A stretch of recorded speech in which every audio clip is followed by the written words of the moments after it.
हे guys, इस Kriti Sharma, welcome back to Unacademy. आज हम बात करने वाले हैं सोशल साइंस में। सोशल साइंस में आंसर राइटिंग कैसे करनी है। बहुत सारे बच्चे ये मिस्टेक करते हैं कि आंसर्स को पैराग्राफ में लिखते हैं ये सोच करके कि उसमें मार्क्स ज़्यादा मिलते हैं, बट ऐसा बिल्कुल नहीं है। सोशल साइंस एक थ्योरेटिकल सब्जेक्ट तो है, बट आप इसमें आंसर्स पैराग्राफ में नहीं लिखते हैं। Always prefer to write your answers in bullet points में लिखने से मार्क्स ज़्यादा मिलते हैं, क्योंकि it is easy for the examiner to check your notebook. दूसरी चीज़, आपको मैप और इन सब चीज़ों पे स्पेशल फोकस करना होता है मार्क्स को लेने के लिए। तो जब भी आप बिल्कुल बाउंड्री पे फंस रहे होते हैं 70 पे या 69 पे, तो अगर आपका पेपर प्रेजेंटेशन अच्छा है तो टीचर आपको 2-3 मार्क्स दे करके ए ग्रेड में ले जाता है। तो यही फ़ायदा होता है यार अच्छा पेपर लिखने का। तो मैं आज एक टॉपर की आंसर शीट इवैल्यूएट करके आपको बताऊंगी कि exactly how you have to write your answers in paper. So ये वीडियो को ध्यान से देखना। वीडियो में आगे बढ़ने से पहले आप सबके लिए एक अपडेट है। जितने भी एग्जिस्टिंग क्लास 10 स्टूडेंट्स हैं वो इस मॉक टेस्ट में अप्लाई कर सकते हैं। ऑल इंडिया मॉक टेस्ट जो कि बिल्कुल फ्री है और आप इन डेट्स में अपने पेपर दे सकते हैं। सोशल साइंस का एग्जाम आप 12, 13, 14 में से किसी भी दिन अपीयर हो सकते हैं। मैथमेटिक्स में भी आपके 2 फायदे हैं। पहला तो ये है कि आपको ये पता चल जाएगा कि आप बोर्ड के लिए कितना प्रिपेयर्ड है। दूसरा ये कि जो भी बच्चा स्कॉलरशिप्स यानी जो भी बच्चा इस मॉक टेस्ट को देता है और अच्छे मार्क्स लेकर के आता है, उस बच्चे को 90% तक की स्कॉलरशिप मिलेगी। यानी आप 11th के लिए पहले ही आपको कोर्सेज पे हेवी डिस्काउंट्स मिल जाएगा, तो आप 11th की प्रिपरेशन 10th खत्म होते ही स्टार्ट कर सकते हैं। तो इस टेस्ट के लिए अप्लाई करना मत भूलना। आपको कोड लगाना है क्रिएटिव लर्निंग जूनियर, CLJR आपका कोड है। डिस्क्रिप्शन पे मैं लिंक डाल दूंगी। Make sure to enrol to this test because it's free of cost. ये है आपके टॉपर की सोशल साइंस की आंसर शीट और मैं बताऊंगी क्या क्या चीज़ें हैं जो आप ज़रूर करके आएँ बोर्ड एग्जाम्स में, जिससे आपको 2 से 3 मार्क्स तो बहुत आसानी से मिल सकते हैं। सबसे पहले तो यार आपको मार्जिन ड्रॉ करना है दोनों साइड्स में। अगर आपकी नोटबुक में मार्जिन है, वेल एंड फाइन, नहीं है तो दोबारा से ड्रॉ करें। इस चीज़ पर नहीं रहना है कि दूसरी साइड मार्जिन करके कोई फ़ायदा नहीं है, वो करना है। डजेंट मैटर कि वो कौन सा पेपर है। बच्चों को लगता है केवल मैथ्स के पेपर में ऐसा करना है, बट नहीं, आपको एक एक्स्ट्रा मार्जिन साइड में होना चाहिए। दूसरी चीज़, बच्चे सबसे बड़ी गलती क्या करते हैं, चीज़ों को मेंशन नहीं करते हैं। जितना आप इजी रखोगे एग्जामिनर के लिए उतना अच्छा है। लेट्स से आप अगर कॉपी चेकर हैं, एक बच्चा यहाँ पे 6 नंबर का आंसर लिखता है, फिर 1 नंबर का लिखता है, फिर 5 मार्क्स का लिखता है, आपके लिए कितना डिफिकल्ट हो जाएगा। आपको बार बार क्वेश्चन पेपर देखना पड़ेगा। जितना इजी बनाओगे उतना बेटर है। तो सबसे पहला रूल होता है सीक्वेंस में पेपर करने का। पहली कोशिश यही होनी चाहिए कि आप पेपर सीक्वेंस में करें, या तो पीछे से आगे की तरफ या तो आगे से पीछे की तरफ। लेकिन कोशिश ये करनी है बेटा, जब आप ये पेपर अटेम्प्ट कर रहे हैं, अगर कोई क्वेश्चन नहीं आता तो उसी केस में आप केवल उसको लास्ट के लिए छोड़ें, otherwise try to follow the sequence. दूसरी चीज़, आपको सेक्शन वाइज प्रॉपर मेंशन करने हैं। सेक्शन के साथ साथ यहाँ पे जो नंबरिंग है वो प्रॉपर होनी चाहिए, ताकि टीचर आपका मार्क्स देख करके, ऑप्शन देख करके आपको क्या कर दे, मार्क्स अलॉट कर दे। कई बार हम 1 का आंसर लिख देते हैं, लेकिन ये नहीं लिखते कि 1 के आंसर में कौन सा, स्पेशली मल्टीपल में, MCQ में बच्चे ये मिस्टेक्स करते हैं कि उन्होंने लिख दिया 1 आंसर, फिर ऑप्शन ए नहीं लिखेंगे, डायरेक्ट आंसर लिख देते हैं। अब इस केस में आपका आंसर को कंसिडर नहीं किया जाता है। तो मेक श्योर आप 1 का ए, 2nd का ए, 3rd का अगर कोई बड़ा आंसर है तो वो लिखो, 4th का कोई स्टेटमेंट है तो वो लिखो। 1 मार्क के आंसर में या 2 मार्क्स के आंसर में आपको बहुत ज़्यादा लिखने की ज़रूरत नहीं है। दूसरी चीज़ देखते हैं यार, दूसरा ध्यान से देखो कि यहाँ पे हर एक चीज़ बहुत क्लियरली मेंशन्ड है और टीचर ने बहुत इजीली काम किया है। दूसरी चीज़ आपको ध्यान रखनी है, यहाँ पे इसने 1 लाइन का गैप छोड़ा है स्टूडेंट ने। आप चाहो तो 2 लाइन का गैप छोड़ सकते हो लॉन्ग आंसर्स में। शॉर्ट में 1 लाइन का गैप चल जाएगा, बट लॉन्ग आंसर्स में यू हैव टू ट्राई कि आप 2 मार्क्स का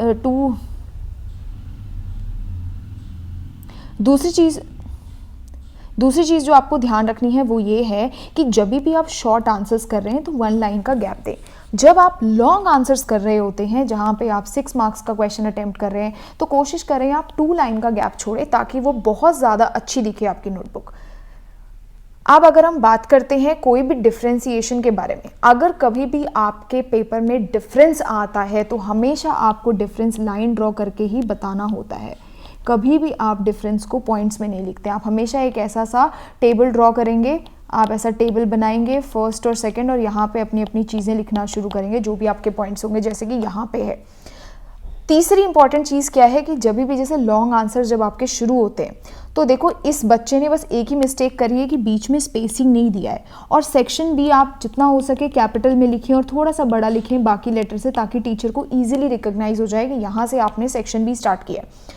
दूसरी चीज़ आपको यहाँ पे क्या करना है, जैसे इंडस्ट्रियलाइजेशन है, इंपॉर्टेंट पॉइंट्स को अंडरलाइन। वो बहुत इंपॉर्टेंट है। एक चीज़, बच्चे ने यहाँ पे पॉइंट्स बनाए हैं, अगर आप देख रहे हो तो यहाँ पे एक प्रॉपर पॉइंट्स में आंसरिंग करी गई है ताकि पूरे मार्क्स मिले। तो अगर 3 मार्क्स का आंसर है तो आप 3 to 4 पॉइंट्स लिख सकते हैं, 6 मार्क्स का आंसर है तो 6 to 7 पॉइंट्स लिख सकते हैं, और आंसर्स हमेशा पॉइंट्स में लिखने हैं। देखो जैसे यहाँ पे देखो 21 के कुछ क्वेश्चंस थे जिसमें पार्ट है, तो 21 का पार्ट 1 लिखा है, 21 का पार्ट 2 लिखा है, एंड देन आंसर्स लिखे हैं।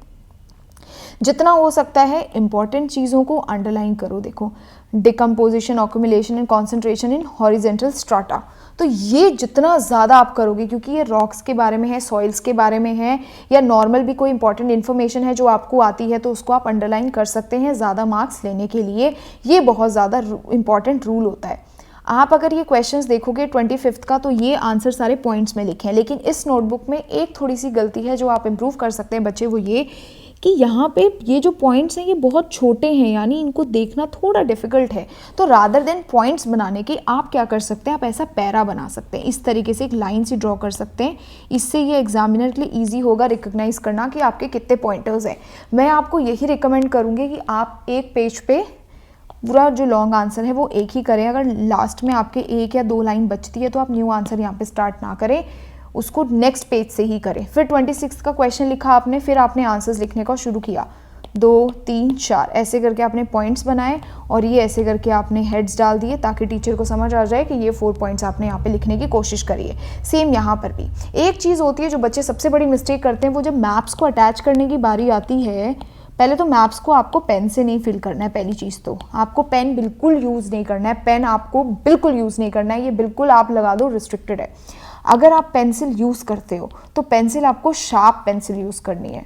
दूसरी चीज़, आप जब भी मैप को बांध रहे होते हो, ये मेरे साथ भी बोर्ड्स में हुआ था, तो जब आप फोल्ड करते हो या अटैच करते हो मैप को, तो मैप को अटैच करने के लिए बिल्कुल साइड में आपको कभी भी होल नहीं बनाना है, बीचों बीच बनाना है यहाँ पे, ताकि अगर ये ख़राब हो जाए या फट जाए तो आपका थ्रेड ना निकल जाए। अगर आप ज़्यादा कोने में लगाते हैं और फिर अटैच करते हैं तो थ्रेड बाहर आ जाता है, तो मेक श्योर आप थोड़ा इसको मिड में जा करके टाई करें, ठीक है।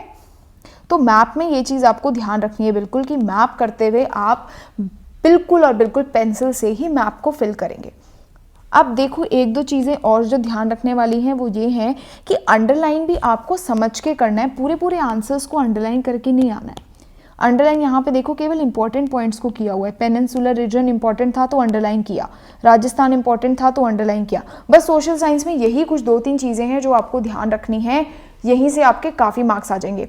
एक चीज़ और कर सकते हो तुम एडिशनल, जो मैं तुम्हें बताती हूँ वो ये है कि मान लो कोई आंसर है, लेट्स से अगर आपसे टाइप्स ऑफ सॉइल पूछा है और उसके बारे में पूछा है, मैं एग्जांपल दे रही हूँ, तो आपने टाइप्स लिखा, आपने ऐसे करके 4 टाइप्स 5 टाइप्स थे बना दिए और इसमें लिख दिया, ठीक है। तो आपने यहाँ पे लिख दिया टाइप्स, 4 तरीके की सॉइल्स हो गई, ऐसे करके एक टेबल सा ड्रॉ किया और फिर एक्सप्लेन किया, तो अच्छा इंप्रेशन पड़ता है एग्जामिनर को। सेम अगर आपसे कोई ऐसा इकोनॉमिक्स में पार्ट पूछा या टाइप ऑफ पॉलिटिकल पार्टीज पूछा, तो आप लिख सकते हैं types of political parties, regional party, national party, ऐसे टेबल बना देते हैं, तो वो एग्जामिनर को प्लीजिंग लगता है और आपको अच्छे मार्क्स मिलते हैं। तो बस यही कुछ चीज़ें हैं जो आपको बिल्कुल ध्यान रखनी है, बस इन चीज़ को फोकस करो, आंसर्स को पॉइंट में लिखो, कोई भी आंसर पैराग्राफ में नहीं लिखना है, और ऐसे करने से आपको पूरे मार्क्स मिलेंगे। तो see you in the next video, और अगर आपको और कोई वीडियोस चाहिए तो make sure to comment in the comment box. Bye.